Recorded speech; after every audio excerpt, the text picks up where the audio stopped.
It's a people, it's a community, it's a life, it's a heart, it's a spirit. The heck would you want a picture of a tattoo of $1,000 on your penis for? The medications that have now come out really make HIV a manageable disease. Like I said, in today's market, real estate alone has gone up 15%. Right, so sometimes there is no battle. Lately, if I don't get my musket dirty, that's great with me. The cops were pushing her and egging her on to get her nuts. They were calling her names. And then I find that the actors and actresses, for the most part, are like sponges. They soak up whatever you get back to them. And he kept explaining to me that I wasn't gay, that you cannot be gay. Religion and spirituality are big, big topics these days. I mean, the bookshelves, the bookstores are full of them. Incest, not funny. Midgets, not funny. Incestuous midgets. It is funnier. Hello, welcome to Talking About. I'm Christine Callinger, and we are coming to you today live from the studios of QPTV. And with me is my guest, Haynes. Hi, Christine. Welcome. And we will be talking about living with HIV from an African-American perspective, as well as the connection to spirituality. Thank you very much for coming down today. It's absolutely my pleasure. Great. Let us begin by getting some information about you. Could you tell us about yourself and your path to us today, Sure. why you are here today? Absolutely. Well, I'm actually a man that just turned 44 last week. Oh, happy birthday. Thank you very much. Gay black man living with HIV and depression. And I include all those because I think they're all a part of who I am. Right. But of course, for today's show, it's really living with HIV is the thing, and I think the empowerment around that are some of the things that we'll talk about today. And I think in the black community, how people have to start to live well with HIV. Right. You know, I actually did HIV/AIDS education for approximately 8.5 years. Got a little burnt out on that, and I now actually work for the city doing substance abuse treatment work. But I think the important thing is I'm one of those people that is able to say, and I think more people that are infected now with HIV can say if they really took the courage to stop and think about the behaviors that they are exhibiting or practicing, that I actually know exactly how I was infected with HIV. And I think one of the things for me that is most important about that is that it was at a time when I wasn't really loving myself. I was, you know, really finding out about depression and what was going on in my life. But I think more importantly, you know, I was negative for 13 years of the epidemic. Right. Testing every 6 months, practicing safer sex practices, so keeping myself HIV negative and safe. And then one night I happened to, you know, allow myself to be in a predicament where I said, you know, well, you know, why am I the only person thinking about condoms? And, you know, unfortunately became infected. And it's interesting you say unfortunately because I actually don't view it that way sometimes. It's, I think in the very beginning, I knew that I would have the support of my family because we are very tight-knit. It's myself and a younger sister, 5 years of myself, and then my mother and father at the time. My father subsequently passed. But you know, so a small nuclear family and a very large extended family, and I've been out to them since junior high school. So. Wow. Yeah, so I mean, so for me, living as a gay man in that instance, I knew I already had support.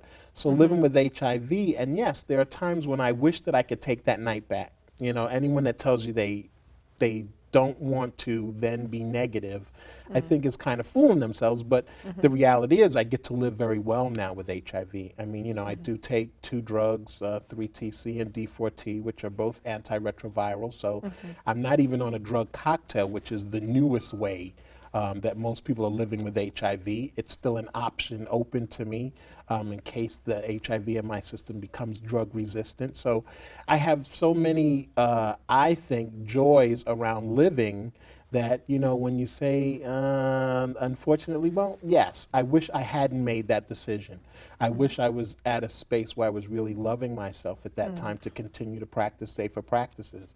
And I wouldn't have to think now, especially in sexual practice, about infecting someone else, which I think is now, for me, the next the next step to that, the next part of that about loving myself is now not wanting my name to be the name that someone Right. says they were infected by Haynes. Right.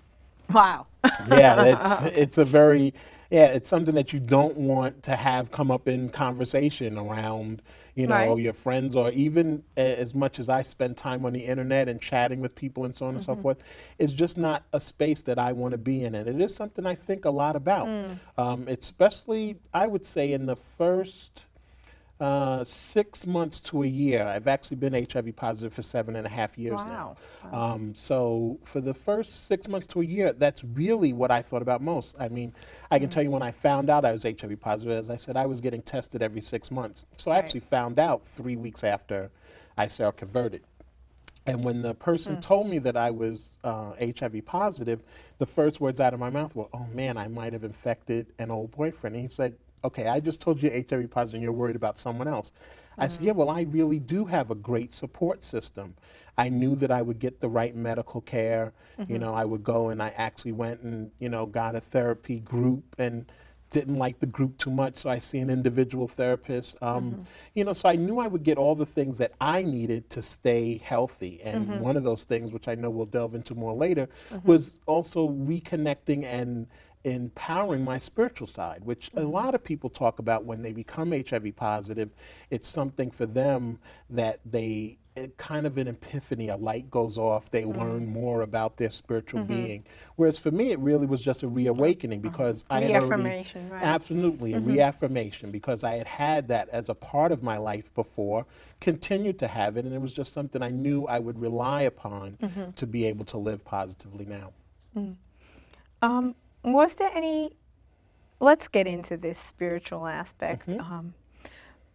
How did you were always spiritual. Tell us a little bit about, you mentioned you're a close-knit family, I understand, and I've talked to you about this before. And tell us a little bit, you've had a foundation of spiritual. Absolutely. And I believe there had been like a study about homosexuality and amongst some Right. Actually, a groups, recent study right. done in, it was actually done in year 2000 at gay pride events across the nation in Atlanta and Detroit, New York, DC, LA, Oakland. So they did these surveys of approximately 2,500 people. Now, out of those people, most of them said they had some spiritual base, or most of them actually were Christian, they actually said. A majority of 70% or more saw themselves as Christian. So even to expand that to spirituality, which for me, I was brought up Episcopalian, you know, confirmed in the church and, you know, First Communion, everything that goes along with, I mean, you know, Episcopalian is really very close to Catholic. Right, it's based on the Church Absolutely. of England. Right, So, right, you know, right. I mean, all the, you know, rules and regulations, I always put it, because it's very interesting how the Episcopal Church has women priests, and you know, they ordained and so on and so forth. So of course it's a little more liberal than the Catholic Church, but still, well, there's some, now actually they actually have priests that are gay and lesbian in the Episcopal Church, which is of course very different from the Catholic Church. But with all of that, that was way, for me, after I was finding out about my homosexuality. But there was a certain acceptance once again. It wasn't fire and brimstone from the pulpit. So I never left the church with a sour taste in my mouth, which I find a lot of other blacks and Latinos, and even I guess I would say amongst the white population of gays and lesbians, is there's always this thing about the church, that God doesn't love them, that there is a, you know, that homosexuality is wrong, so they leave the church. And as I said, when they become HIV positive, there's this, well, sense of something larger, something different.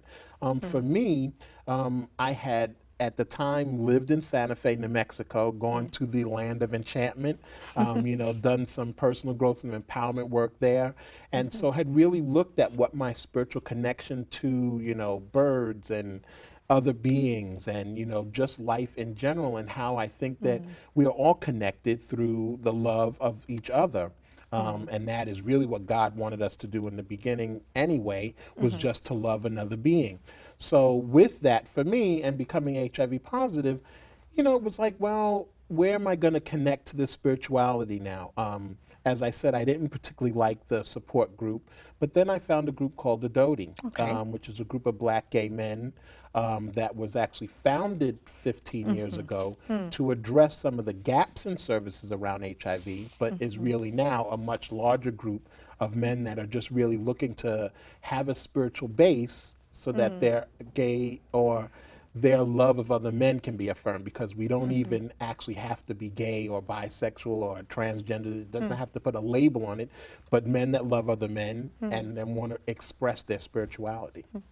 Let's focus a little bit on Adoti right now before we progress. Is it an acronym? Where does the word come from? Oh, Adoti is, Ado is a Yoruba word which means men who love men, and Adoti is the plural of that. Okay. So no acronyms, it's just actually It the is plural. an actual word. It is an actual word, yes. Let me read a quote from, I believe, the website, one of the websites, Men of Adoti.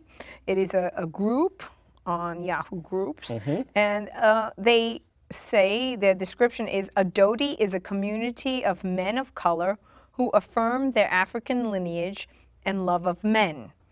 Our purpose is to foster and encourage the self-discovery, validation, empowerment, and liberation of our diverse community. Now, part of the self-discovery and validation, empowerment process is spiritually based. So tell me about how Adoti has helped or has broadened your spiritual... Sure. Actually, Adoti is a group of men that commune, and I say commune because we have one-day retreats. Right now here in New York, there are, first of all, chapters across the country. Chicago. So it's not only in New York. That's correct. Right. Chicago, Philadelphia, Washington, D.C., Baltimore, and here in New York. And then people come from all over to what is our national retreat in the summer, which is about 4 days. Right now, we're on a 5-day mode, depending on which city is actually putting the retreat together and hosting it, correct? The last retreat was here in Darlington, Maryland, 150 men for 4 days. This time it's August 8th through 11th. I'm sure at the end you'll have the website and ways that they can reach us by telephone to get information about the retreat. And the retreats are really a spiritual, not only awakening, but reaffirming. I really like the word when you said that, which is actually one of the 5 A's. We have 6 principles that actually we try to make sure our meetings are incorporated by being a Adoti man, that you look at and how you operate with other Adoti men.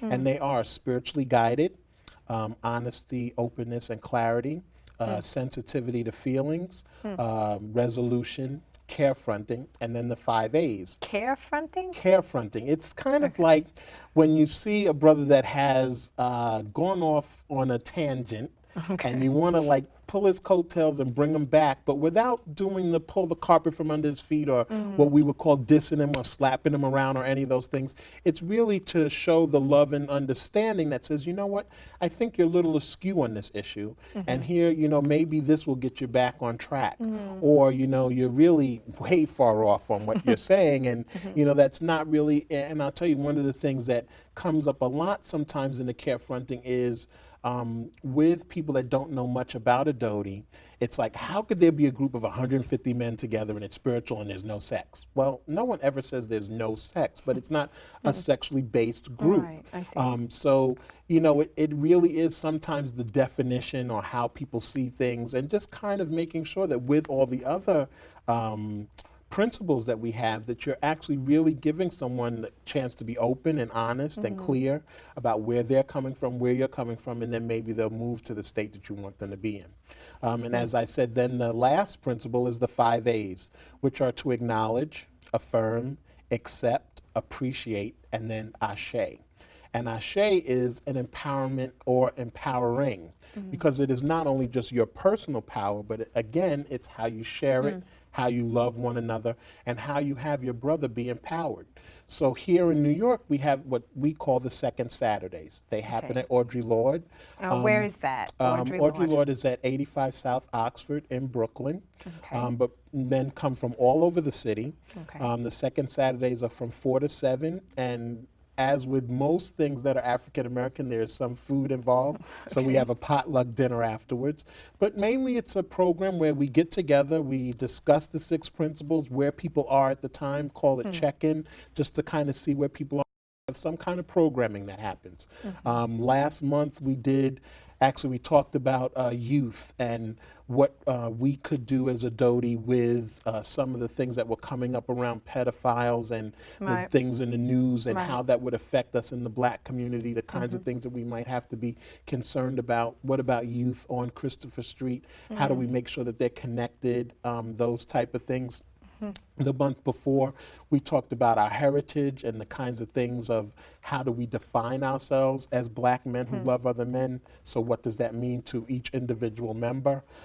We also did a Second Saturday on love and how music is involved in that, the kinds of things that it invokes in you, the kinds of things that you hear a song, and what does that mean? And, you know, back to the family and how you've heard things from the time you were a child and how you use those things now. We did some things around not really New Year's resolutions, but what we wanted to see for ourselves in the following year. Personal growth, absolutely, and change. The kinds of things that we wanted to see in our lives in the year 2003. So what did we work on this year as a group so that individually we're each making a contribution? And I think that's the thing for me that I like most about a Doty, and what actually drew me to a Doty was that I saw such a diverse range of men, that there was this acceptance that was there. Well, I think that you have, you know, it's not a group that's just men that are HIV positive.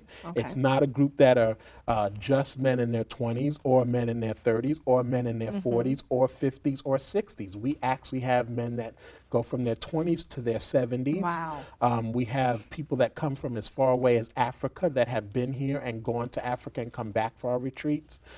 We have people from the South and the East.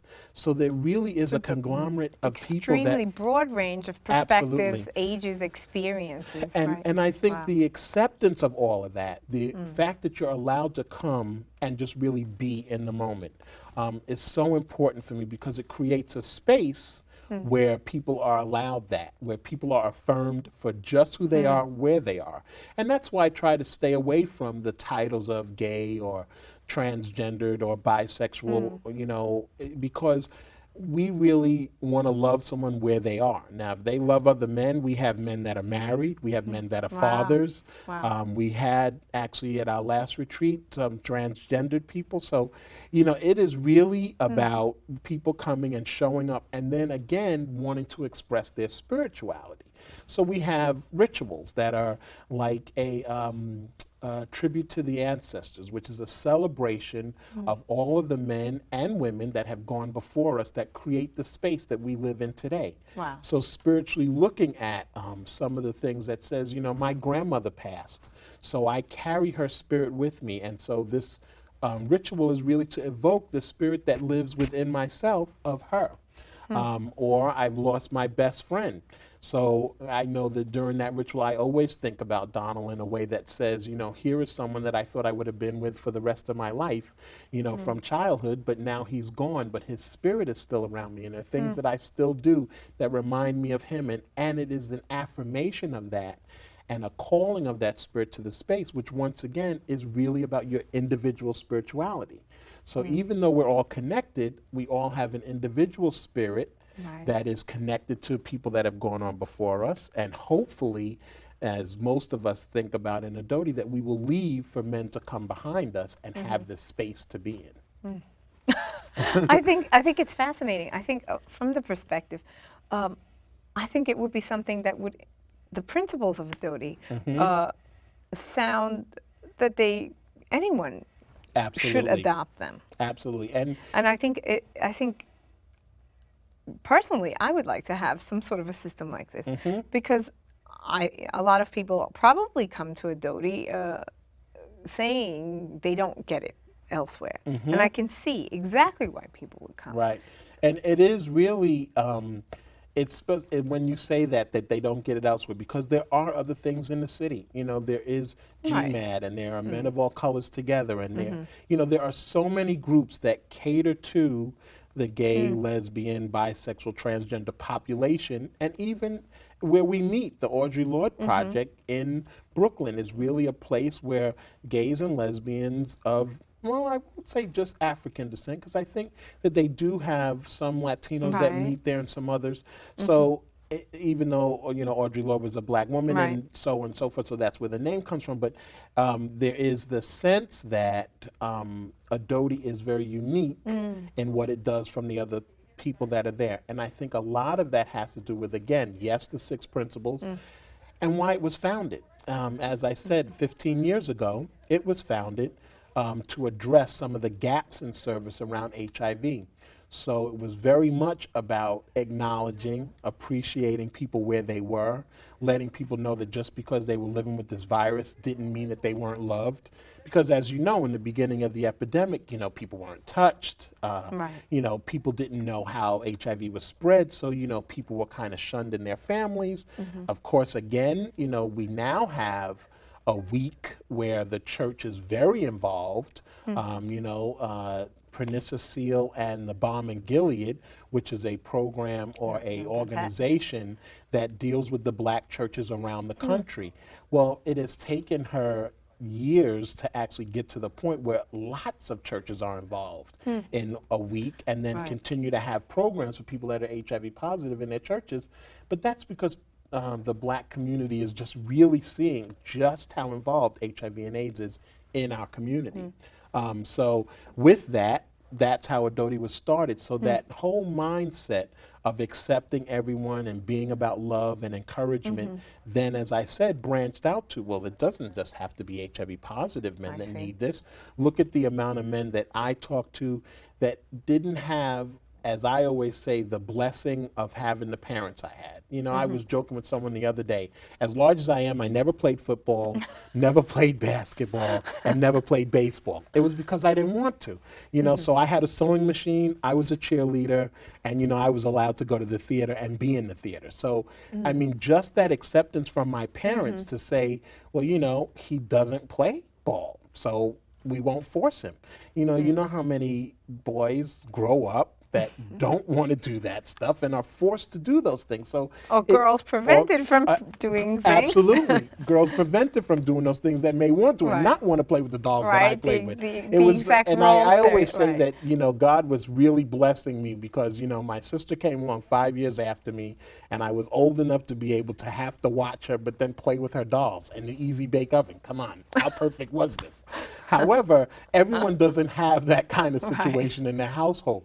So again, Adoti is a place where they come and find a family also. You know, we always talk about our the family that we can create.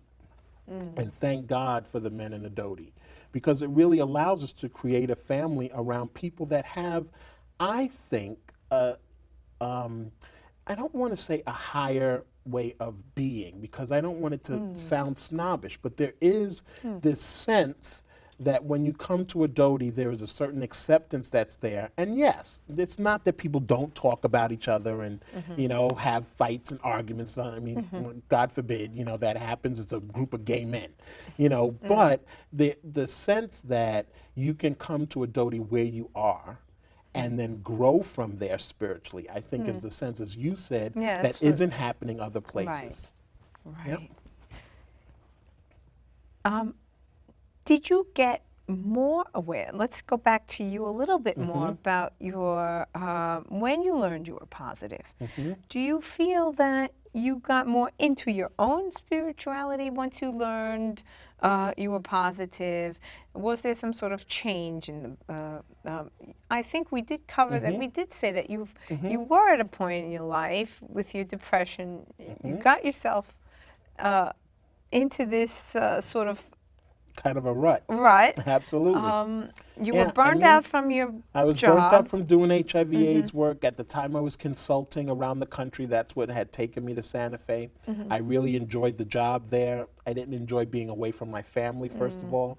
My nephew was born, and it cost me a lot of money to go back to then Washington to see him. And I was like, man, I have to get back to my family. So there was a sense of disconnection that was there. So yes, when I found out I was HIV positive, I will say that I read, I think in the first year, more information around not just HIV and AIDS, but mindset around it. I mean, I used to have a daily mantra that was really about making my T cells strong little soldiers to fight off the virus of HIV, which in and of itself became my religion, my spirituality, was about how I improve myself so that I can live positively. You know, I say all the time that I will be a long-term thriver and not a survivor, because survivors mean you have to have some catastrophe that you survived. I don't see HIV as a catastrophe that I survived. It's just something else that's a part of my life now. Now, how you, I think, mentally see that, for me became, okay, let's get back in touch with the spirituality that had gotten me to this point. You know, I had done, I mean, I worked at Shearson, Lehman Hutton and the Chicago Mercantile Exchange, had done some of the things about being the first blacks in certain positions. So, you know, I had always known that my spiritual being, or the person that I am, and the people behind me that were there to support me. And your inner strength, because you, that comes through. Well, thanks. And I mean, that is all a part of what has been given to me from other people. My mother, my grandmother, my grandfather, you know, my father, the way I communicate with my sister. It's very interesting. We joke about the fact that she can never find a card, and sometimes I actually get sister cards with them crossed out and it says brother, because they never write anything that really speaks to our relationship between a brother and a sister. And this year she actually found a card that was very much about the relationship that we have as friends as well as brother and sister. So again, yes, when I became positive, I had to stop and take, I guess, inventory, I was going to say that. of where I was and the kinds of things that were important to me. So yes, as I said, I read a lot of books. One was actually Louise Hay's AIDS book. I will tell anyone that's HIV positive, it's an old book. You probably can get it in a used bookstore now. But it is really about Louise Hay. Right. Okay. She actually has done a lot of personal growth and empowerment work, so people know her name. She's actually done some things around healing yourself and so on and so forth. Okay. She used to have these things actually called hay rides in California, where people literally got in wagons and did these hay rides. But the book is really about attitude.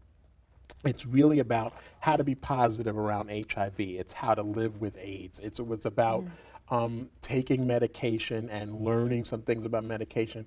I'll tell you a quick joke about medication. I am not a person that up until living with HIV took meds. I mean, I didn't even take aspirin. I hated it, blah, blah. You know, I did the holding your nose and taking the, you know, the whole thing.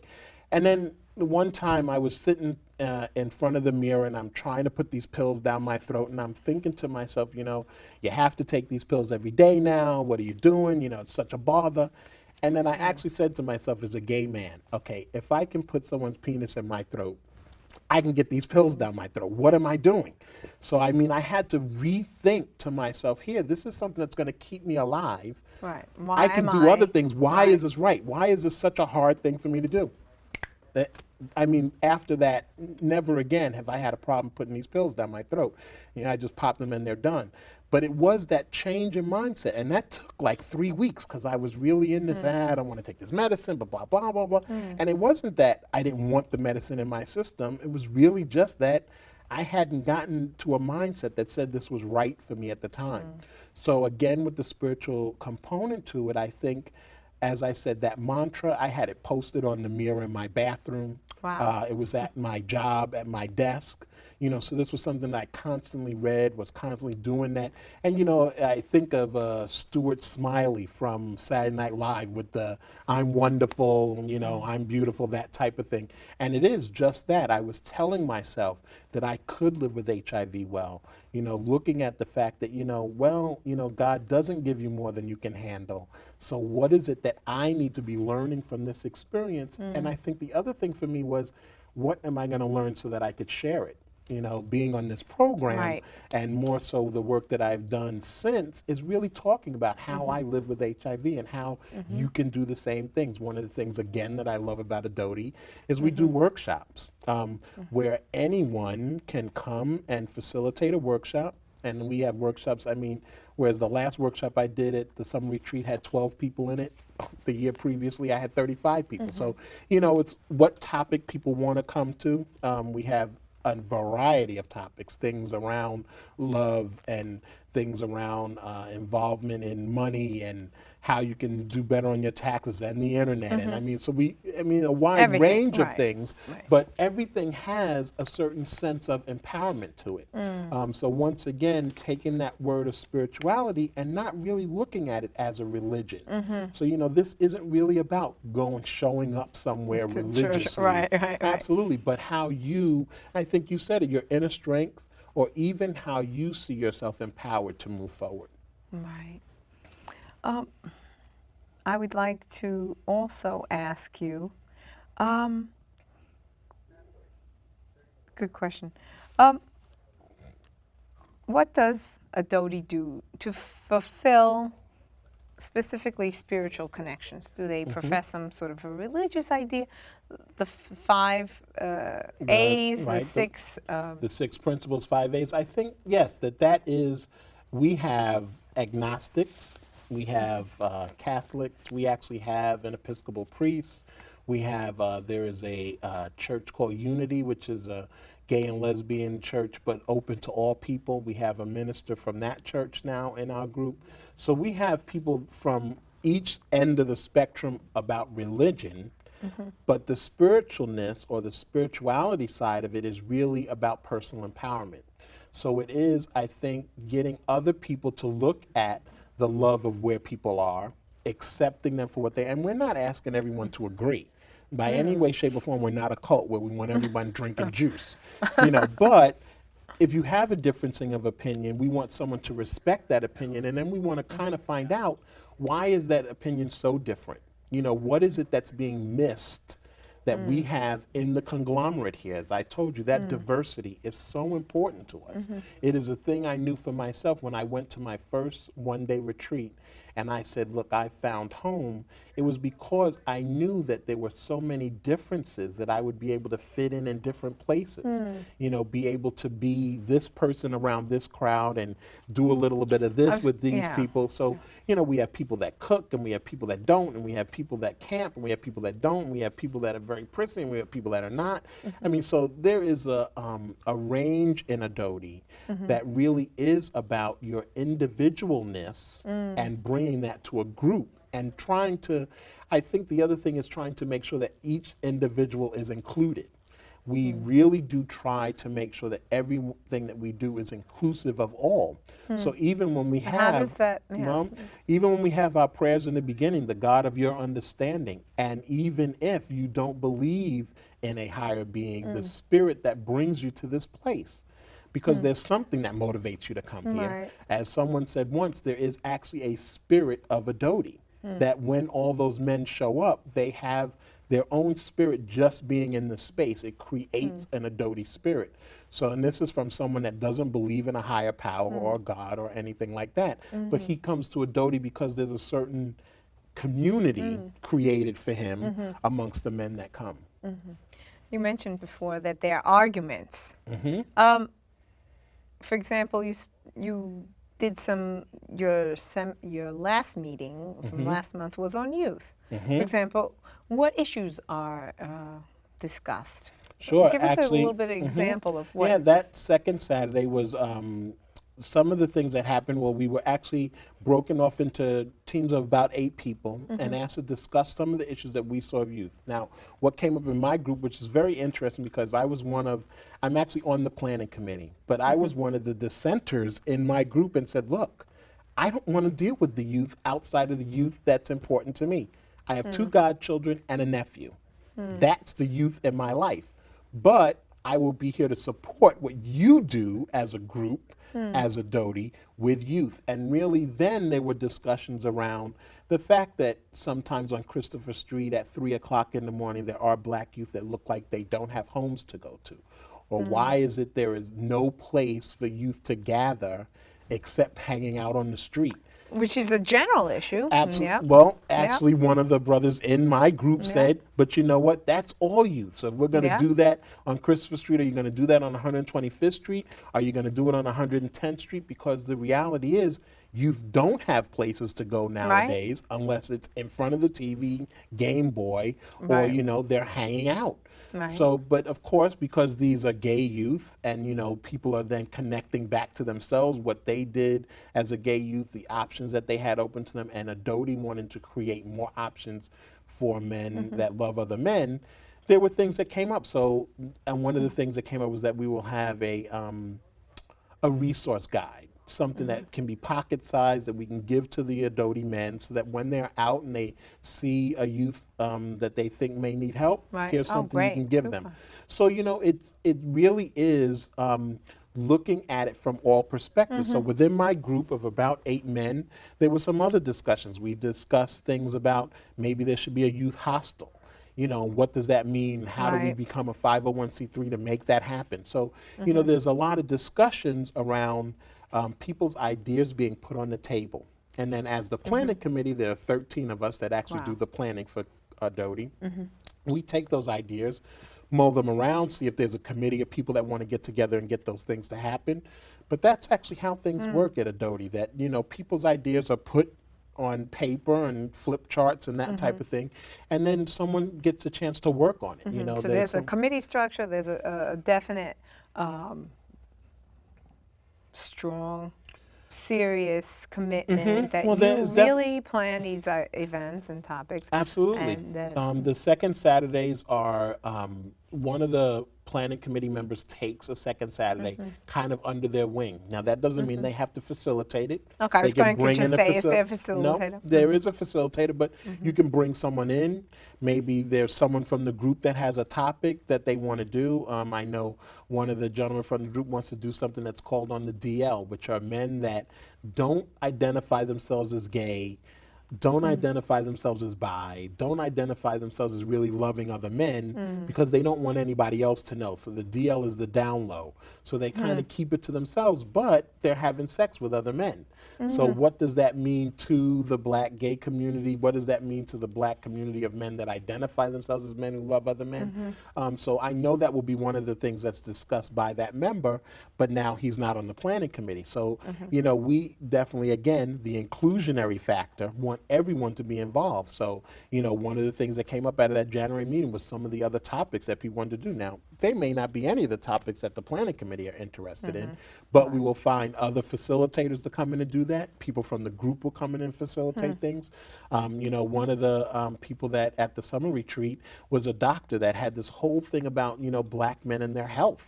You know, just the fact that we don't go to the doctors, we aren't doing the healthy things. So he did a whole workshop on health, and there was a whole book. It was very well attended because, you know, here it is. You have a black doctor that's shown up in our midst that wants to give us information. So again, it is, Doty has allowed people to redefine their spirituality because, see, isn't your spirituality really about, quote unquote, the temple you live in? So it is about making sure that your finances are in order and your health is in order and, you know, that you can have internet access and that you can read books, and, you know, so we have a book club and we do those types of things. So it really is about getting together to, again, I think, as I said, to affirm where each person is. So if someone is very askew, so why is it, or how do we incorporate that viewpoint in what we do? You know, how is it we allow that person to know that they are just as valid as all the people that are over here? Now, you obviously have a range of professions, backgrounds, etc. Do you have people who are, for example, on the fringes, like homeless? Well, actually, how do you act? It's very interesting. We don't have a lot of. Well, I mean, we have had some people on the committee that have had substance abuse problems, have gone away to treatment. We've had some people that have been homeless and had to help them find housing. So Sort of that askew, that right, word you but use, see, and askew. I guess, but there, it's not really. I wouldn't say on the social fringes of askew or social worker fringe. Now, I'm sure we do have social workers in our group. You know, we talked about youth the other day. There was someone that could rattle off all these like Covenant House and Statistics, right. you know, I don't know half of those things, but they did because that's the work that they do. Right. So we do have a large network to that we can reach out to people, but I don't think that we have people that really show up that are homeless and so on and so forth. I would say that as with the study that was done, that most of the people that show up are pretty middle class. Right. Are There were able some to really take care of- interesting statistics. I remember when we looked at this together. I believe you said something about there were the amount of children. Absolutely. Well, right. There were 40% of the women had children and 18% of the men had children. And this was a study of gay and lesbian men. And I think it was 15% of the transgendered people had children. So, I mean, just looking at the amount of families that are involved in the black gay community, again, you know, so, and they also in the study, I think the important thing there for me was that more than 50% of the respondents thought that homosexuality was a sin or wrong. Again, back to the absolutely, church for the roots. spirituality and the group of the church and the way homophobia is so inbred in what's there. Now, here are people at a black gay pride celebration who still, while celebrating their gayness or their blackness or however they saw their picture of their time, are still seeing what they're doing as wrong or a sin. So, I mean, you know, it goes back to what I was talking about before about having people get a stronger sense of themselves so that they have the wherewithal, for me, to keep themselves HIV negative. I think that one of the things we don't talk enough about is how low self-esteem and the loss of spirituality, because if people are from a church situation that is very thou shalt not. Absolutely. You know, there is the big hand and it's smacking you around. Of course, they pull back. So there's a certain loss that they have of their own spirituality, which again, Adoti is helping people to find. But yes, that study also showed that, as we were talking about the affluentness and just really how people can travel and do some of the things. You know, I mean, we do have scholarships to our retreat, and yes, most of them are people that are living with HIV or on disability for some reason because of health reasons. I don't know that we've had someone show up to the retreat or to apply for a scholarship because they were homeless. I don't know that we have that sense of that far askew. And I think maybe because of, you know, just what outreach is like. You know, granted, with a show like this, more people will learn about Adoti.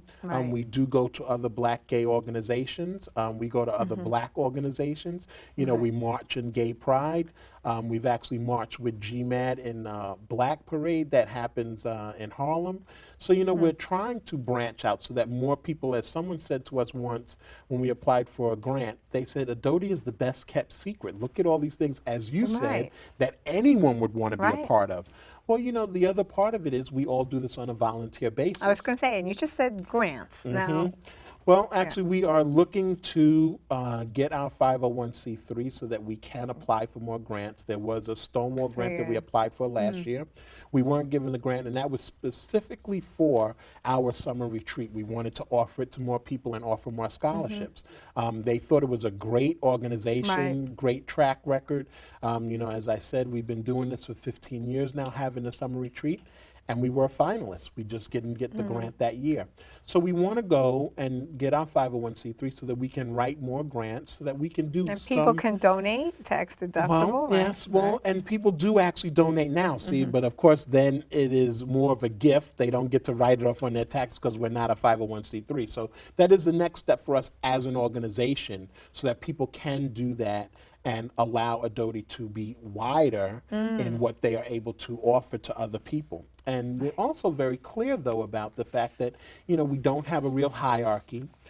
We are an organization that is really about empowering each person that comes, wanting them to be a part, as I said. So we don't have that sense of, well, people here, people here, people here, but people are all committed to making something happen. Amazing. I think it's just, I keep coming back to that. Or I wish there would be more of this for everyone. And well, you know, I think there are, and it's very interesting you say that because, you know, we have that whole sense of a spiritual revolution that happened we got out of the me-80s and we've moved into the 90s where more people are feeling a connectedness and a more of a wellness around themselves. Right. And I think that, I don't know that there are the formalized groups like Adoti for everyone, but I think each person is doing more of that sense of awareness that is coming. People are just of taking self. stock, and Absolutely. I think especially post 9/11 too. Absolutely. I mean, absolutely. there's this I mean, shift. there's absolutely a shift in even just how we communicate with people on the street. You know, people used to talk about New York as being so rough and guff. Well, but I now, never of course, believed that, but I never did either. But you know, there was always the viewpoint, and now that's not the case. Yes, post 9/11, I think there is also I mean, I spend a lot of time on the internet, and I you're always downtown, loved, I believe, too. I haven't yes, I'm been in actually the 6 city. blocks away from Ground Zero. Wow. But you know, just being able to look at some of the emails, and one that I really loved was one that said, "Where was God on that day?" And it was really, they were talking about God was making people late to work, or he made the elevators stop running so that people weren't on the higher floors, you know, or God was stopping people in the street because they got a flat tire. So those types of things, as to really looking at the sense of where God was to keep more people out of those buildings than would have been there, you know, had it not been an election day, had it not been, I mean, we could go on and on. I think I received a similar email, and it was sort of to the point of the statistics of that it was so really relatively compared to later on in the day, unfortunately. I mean, it was relatively few in that sense that it could have been. That it could have been many, many more people. Absolutely. Right. And I think, again, though, not to the make sense of searching, not to make light of the people that are gone and the tragedy of the situation. But once again, as we're talking about spirituality, the search that people are having to find, okay, so what is the connection to other people? You know, after 9/11, is this more global now? You know, someone had asked me earlier, were we going to be talking about AIDS in Africa? I said, well, you know, I really kind of deal in my life and the space that I live in. Yes, I mean, if I was a multimillionaire, I would be giving money in a minute so that they could be doing more in Africa, but I'm not. So I really have to channel my energy into where I think I can make a difference. For me, it is Adoti. And I'm very clear about, and actually, this is something I learned when I was doing HIV/AIDS work. If Liz Taylor said yes to every request, she wouldn't be Liz Taylor. She has to say no 95% of the time. So that the 5% of the time that she is focused, she is Liz Taylor. So she shows up doing AMFAR, where they raise millions for research. She can't be doing 90,000 other things unless she wouldn't be Liz Taylor. She wouldn't be able to show up and do those things. So I think it's very interesting that you really have to look at a focus. When you talked about the commitment of Adoti, it really is the commitment to make things happen. You know, to have this sense of a place where people can be accepted. And I think that that's something that's happened in New York City more so than maybe other places where there's this, you know, even the push to bring people back to the city has been about accepting people for wherever they are. You know, that being nicer, the whole sense of, well, what does it mean for me to still be here after 9/11? I mean, you know, I actually did some crisis counseling right after 9/11 as part of my job. And the amount of survivor guilt that you had to talk to people about, like what was their purpose because they were in the building and now saved and some other people were gone or their co-workers not here and they were. For me, it was very easy to talk to them about, well, you know, there must be some reason for you to be here, for you to share something that is very different than anybody else can share. And that's really, again, how I feel about HIV. It has gotten me to a point where I can say, there must be some reason why I've been infected with this virus so that I could talk to people about it in a way that's open.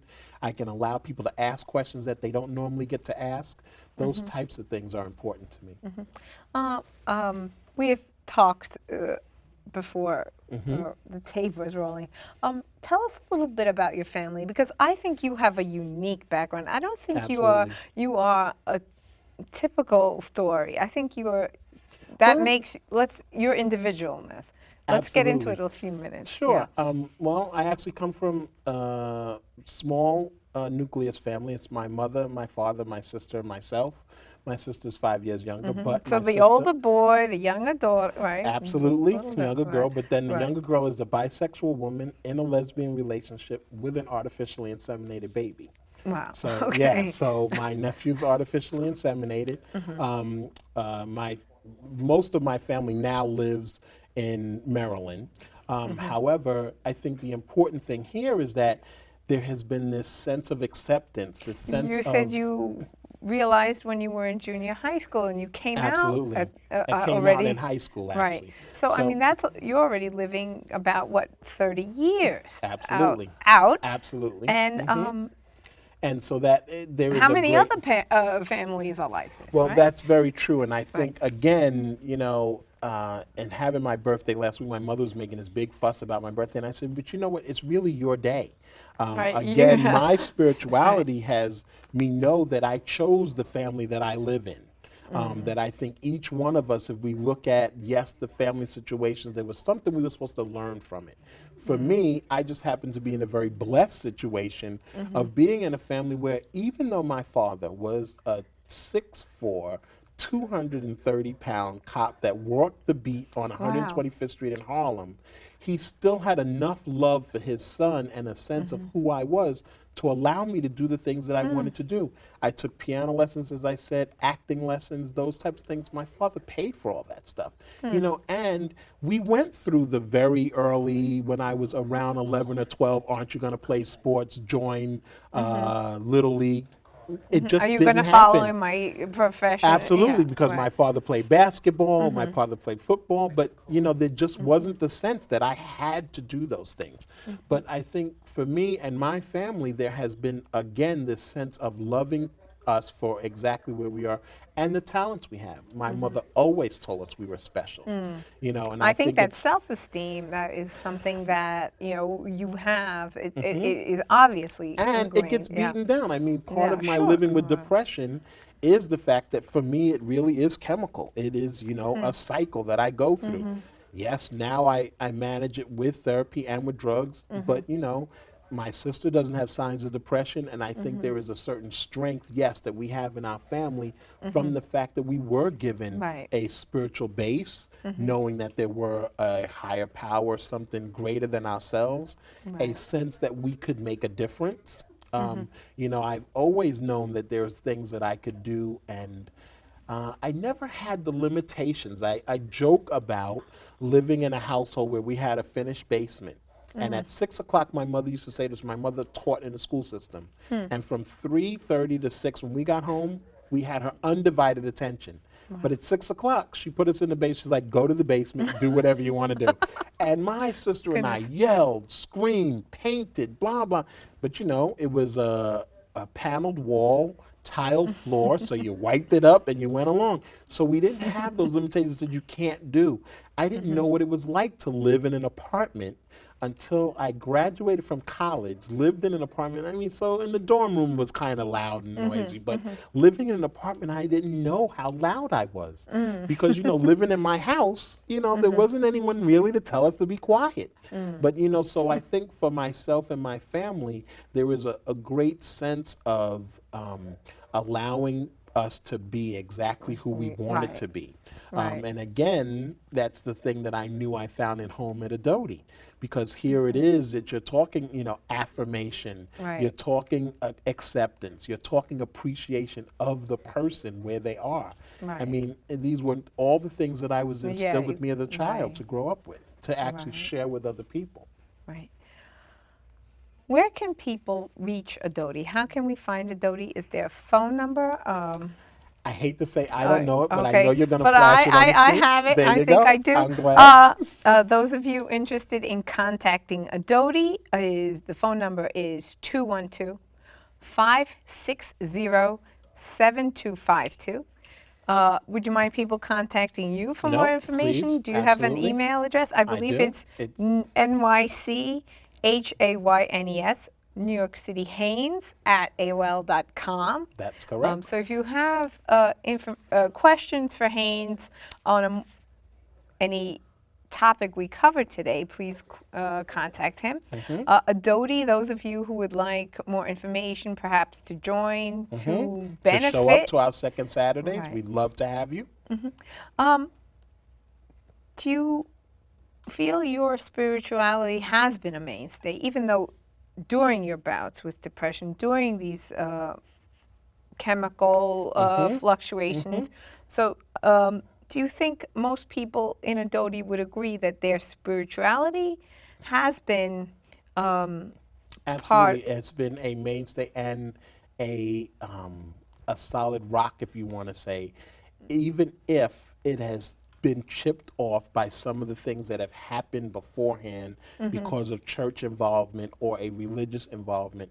People have found a new awareness of their spirituality, which is connected to their love of men. And I think that's what's really important, is that the fact that you are being affirmed for your love of men, knowing that you can also have a spiritual being behind that. So that, again, it's not just sexual, it's not just sensual, and yes, it includes all of that because it includes all of the person. But Adoti really allows you to look at your spiritual connectedness to another person. Do you think, I don't know about members, maybe you know about this, in closing, just an idea I just now had about members of Adoti who are negative, do you think people have stayed negative? Because actually, we had a discussion at the last summer retreat, which was how negative men felt about living in a world of positiveness. So in a world where there's more attention given to HIV positive men and the types of things. So yes, one of the things that came up was the support of other negative men within Adoti to talk about safer sex practices, what it means. We actually had talked about some serial discordant relationships with negative and positive men that were in relationships, and what it meant to love a positive man as a negative man. Keep yourself negative, the kinds of things that a positive man talk about. So yes, we bring all those issues to the table. So yes, it allows people to ask those questions and hopefully to stay negative. And I think that about covers it for tonight. I thank you again for coming down today. My pleasure, my pleasure. And I hope those of you out there who've seen our program tonight have benefited in a way that I feel I've benefited from this information, not only for African American male living with HIV, or those of you who have questions about Adoti. I think it's been informative and super to learn about your journey. Well, thank you. And I would like to, do you want to add anything that I perhaps in less than a minute? A couple of seconds. Absolutely. Well, second. I will say that mine is always to invite people to come to Adoti. Second Saturdays are 85 South Oxford, which is in Brooklyn. You can get to us by the telephone number that'll be flashed on the screen. Come and join us and allow yourself to be affirmed for exactly where you are. Great. And if Haynes is any indication, please go see Adoti. This is Christine Callinger, and you've been watching Talking About Living with HIV from an African American Perspective. Thanks again. See you next time.